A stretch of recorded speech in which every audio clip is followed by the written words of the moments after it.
Hello guys.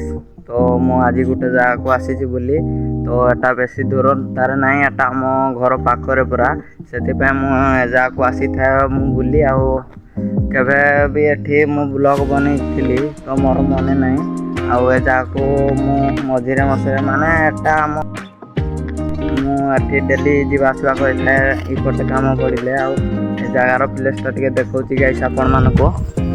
तो guys देखि पारे एमती सारा सब प्लेस आठी बहुत सारा भी आपण मान गछ देखिले तो एमती सारा आम गाँव व्यू।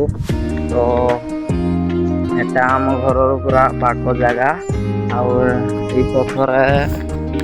पथर दिन मु बसिक कुसुम ना जांबू खाऊली मुझे कौन सियाड़े जाइना मोर ब्लॉग बन पारिनी तो से भाविली ए जगार जा मोर गोटे 2 मिनट गोटे ब्लॉग बनईदेवी 1 मिनट तो देखिपे साइकल रे आसी। तो गाइस मोर तो ब्लॉग डेली देखुवे जदि मोर ब्लॉग रे तो व्यू टोटाली आसुना सब 2-3 ये सारा सब व्यू आसूची पूरा फास्ट जोटा अपलोड कली पूरा 9K पड़ीगला।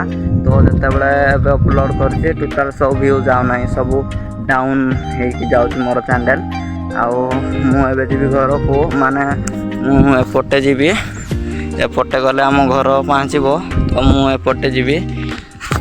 तो आज मोर ब्लॉग ये शेष कर आशा करती वीडियो आपको भल लगी तो भल लगी चैनल टे गोटे लाइक आ सब्सक्राइब करदे देखा गोटे नेक्स्ट ब्लॉग रे।